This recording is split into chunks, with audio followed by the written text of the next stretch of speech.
Hello everybody, and welcome to a rather sleepy, tired video because this is after work and work is awful. But I thought for a Monday video, which is meant to be sort of a video to capture an audience that's there but doesn't necessarily need to be in-depth or anything like that, I thought I'd go over a couple of bits of new technology that I bought recently, which either have been used on the channel already or are going to be used on the channel soon. And the first things first is this, which is a 2013, bloody hell, 13-inch, I don't think where I got 2013 from, MacBook Air, in space grey. It's the M1 chip version, and it was the cheapest one. So it's the 256 gig with one missing GPU core. Now, so this was £868 and on sale at the time, and then through other fellow discounts and things like that, this was just above £700, which I think for a MacBook was quite good, and I decided to get one. This month, I'm recording this on August the 9th, 2021, is actually 10 years since I bought my last set of MacBooks, which was a MacBook Air 2011, and I got an iMac at the same time. I was trying to decide whether I wanted a 17-inch MacBook Pro, that's sort of the best of both worlds, if you like, or have an iMac and a MacBook.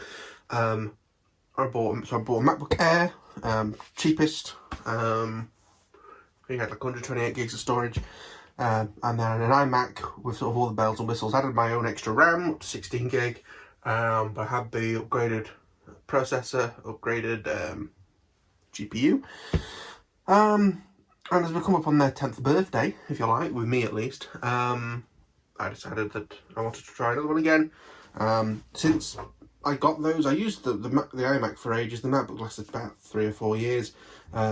Used the iMac for quite a long time, and only recently stopped using it. I got a PC about 2015, 2016, because when I was playing more computer games on PC. And obviously Mac isn't the best for that, without installing Windows, but this was like the year or two before they had Thunderbolt but not USB 3, so that was a problem, as well as it ran off a hard drive stuff, so it was slow, it was on all the time. What I've actually been doing with this MacBook Air as well, quite a lot. I know it's just a table, I'm sorry for that. I have it docked, and I have a Magic Mouse, which is awful, to be really honest with you, and a Magic Keyboard, which I'm going to swap at some point for the one with the fingerprint on when they become available. And they're good. They don't have much range on the mouse, like the mouse will kind of stop and start, like it's a bit weird. But I do like the docked idea. Now I know you can do that with Windows, especially in Windows 11, which I've played with and don't particularly like, but anyway, you can, it's supposedly better. But it's great that you can you plug in one cable. It technically takes up both USB ports, but then that's mouse, Ethernet, extra storage. The keyboard and mouse technically can go into there as well, but obviously because it's the Magic one, it just connects directly to the laptop. And it's great because then when you're ready to go, you unplug it, it's fully charged, and everything's there as you were. And same thing when you get back, plug stuff in, carry on from where you left off. It's very good at doing videos as well. The way that the processor works in there is it's fantastic for video editing. I just use iMovie. All the videos on this channel for quite a while now have been done on the MacBook, because I can put in all the clips, I can just select them all, do cross dissolve, it does everything automatically. I don't have to faff about like I did in Vegas on the PC, which I still use for gaming videos because I do batch rendering where I sort of get a 3-hour clip and split it into 20-minute chunks and render it out that way. It takes a while because it's an old machine, as I say. That's still that same one from 2015. Have a new gaming computer, but this is sort of the general multi-use thing, trying to keep the gaming computer just for games, like a games console. But no, for video editing, put it in there, can add music and do speed up, slow down, a lot easier. And also if I'm doing 1080p 60, a 20 or 30 minute video takes 8 minutes to render out, compared to the other machine, it used to be about 1:1, so it used to be like if it's, it used to do 60 frames a second. So if it's 1080p 60 frames a second, rendering out at 60 frames a second, then a 20-minute video will take 20 minutes to render out roughly, which is fine. But recently, I'm not sure if it's because of an NVIDIA update or a Windows update, it has started taking longer. Like, it's now doing about 50 frames per second of rendering. It's like a speed thing, so it's taking longer than the time. And 4K will just crawl around at 10 or 11 FPS. This machine, 4K 60 FPS from the iPhone, takes about real time.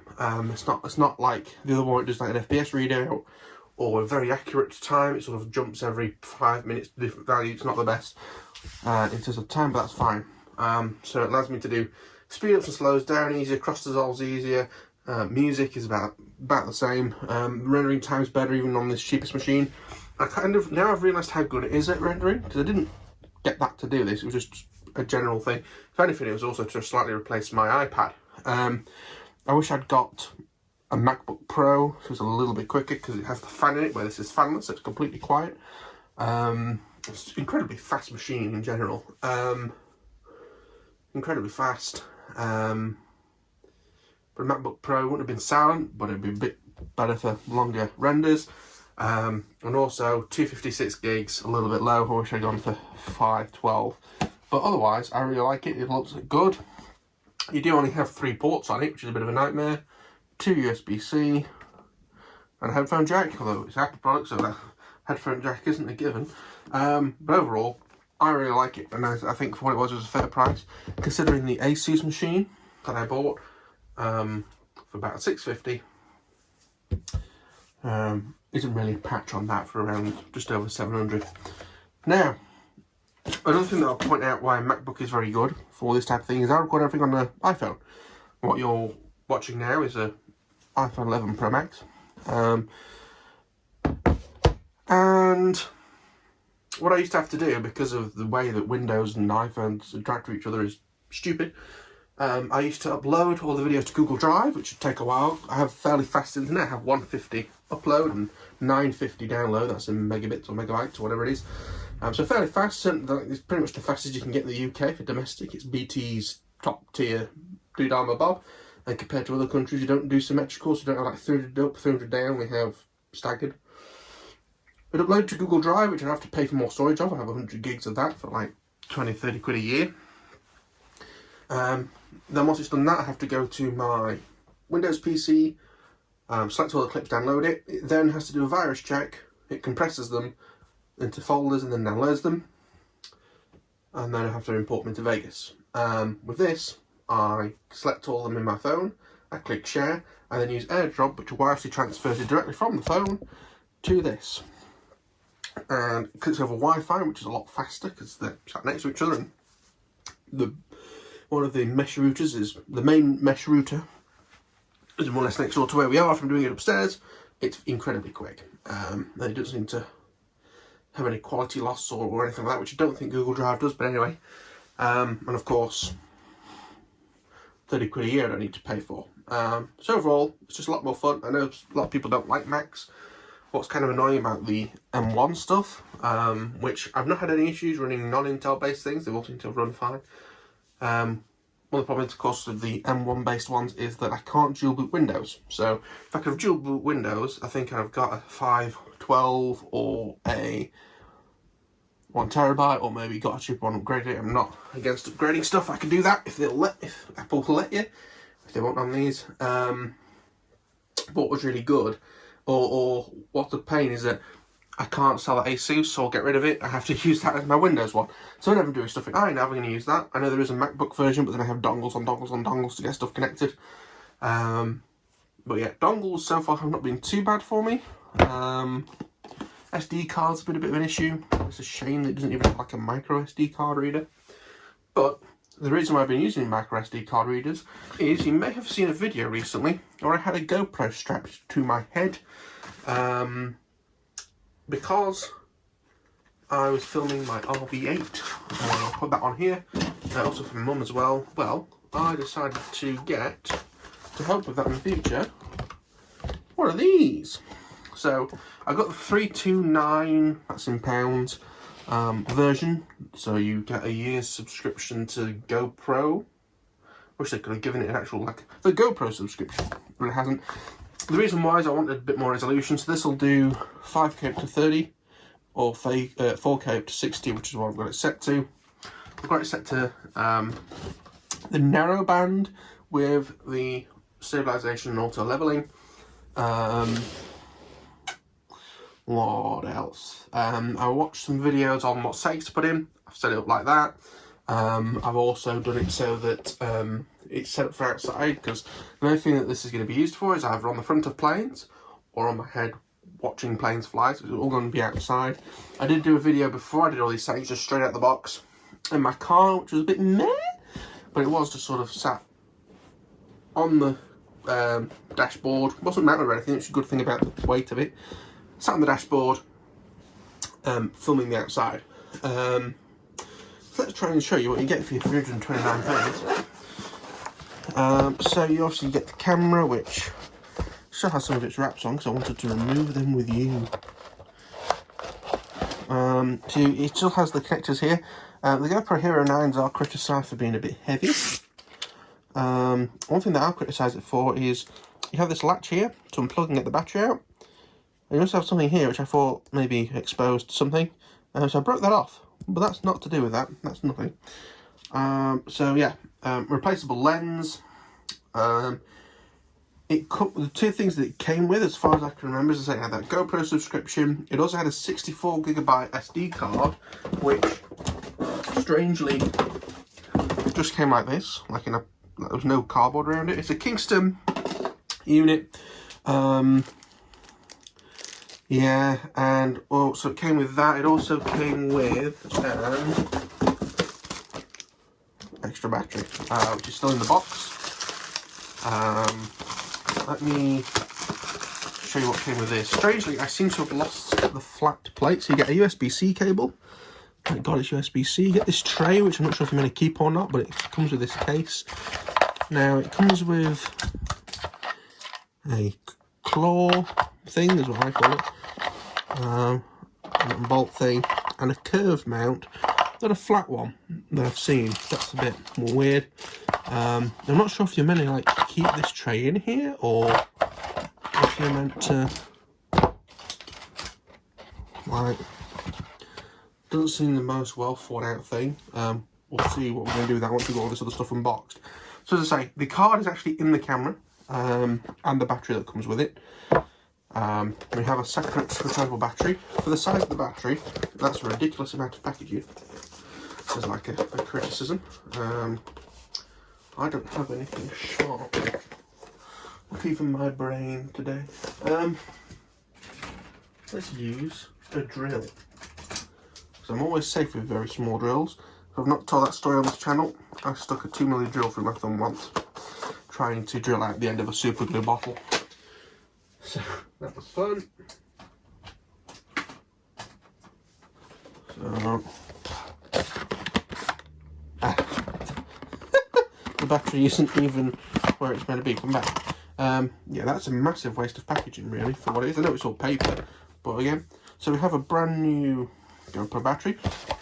Now that is everything that came with the $329 bundle. And what's slightly weird is it gets billed separate, so then your £50 GoPro subscription is separate. And I'll be honest with you, that GoPro subscription, so you get unlimited video storage. You also get discounts off of stuff in the store, which, to be honest with you, made it the same price as everybody else. You know, they're kind of like some of the Chinese retailers where they say, oh, it's 30% off, but for a few days before they were 30% higher. So it's averages out to about the same. And you also get like discounted repairs and stuff, which fingers crossed I won't need. So, well, it's really the only way to get this camera at $329. Couriers don't sell them anymore, so I couldn't get discounts on it from there. It's all a bit of a nightmare. Now the rest of this stuff comes from Amazon. First of all, we have this, which is the HomeSuit camera battery charging kit. Now the way this works is it looks a bit like a porta potty, and it comes with two batteries. They're not obviously official GoPro ones, but they're so slightly bigger. So instead of 1720 milliamps, they're 1800. And you can plug this in USB-C again, so it'll match everything else. Everything's going USB-C. If we can have some flight controllers at USB-C, please, that'll be nice. But when you plug it in, which I'm not sure how easy I'm going to be able to show you this.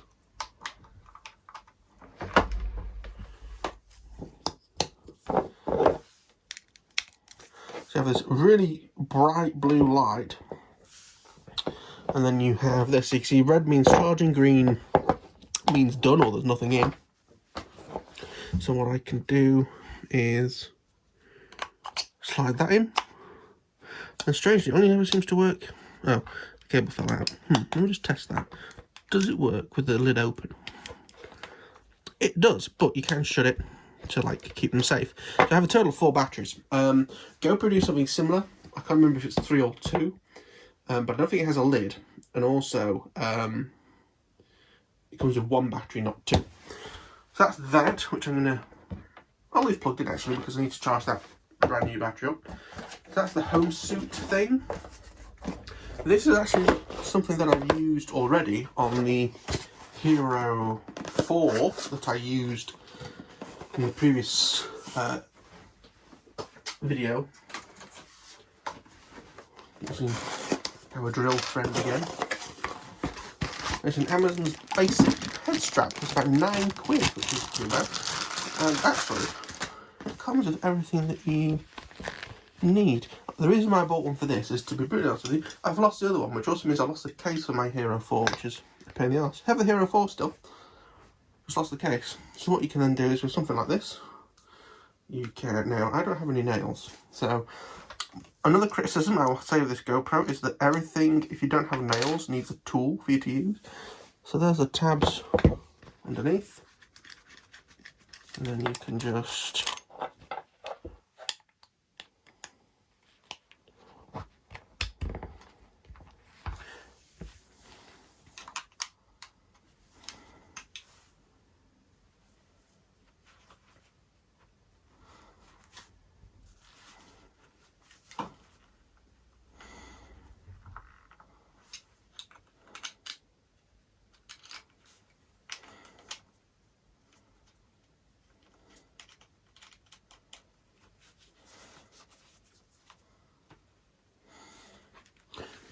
there we are. That's how it looks.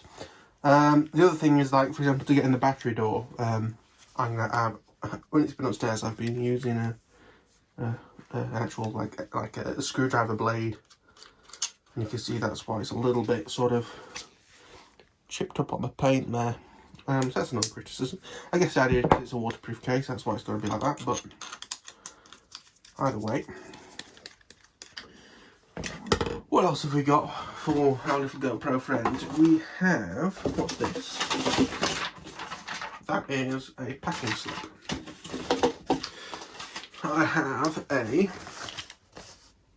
128 gig. I think this is the exact same spec as the 64 that comes as part of the kit, but on the high bitrate 4K 60, that's good enough for just over an hour, which means that, surely this means 2 hours. But the battery's only good for about an hour, so anyway. On planes, it's probably going to have the, because the USB is in this door, how I'm going to, I might power it through the door, I don't 100% know yet. You can get the mod things that plug in around it, which I thought I might get for HDMI out, depending on how the HD FPV project goes. We've also got this, which is the Shorty, which is a mini extension pole and tripod. So what you're actually sat on now is a Manfrotto like little tripod thing that you can also sort of clip the legs together and hold it as a stick. And what's good with the stick is it does make it a little bit less wobbly in the hand compared to me holding the phone. And considering that videos, since I started using it, have got rid of some of the comments of saying I feel dizzy or whatever watching the video, it's working. So let me open the Shorty. So the whole idea with the Shorty, it is a extendable pole.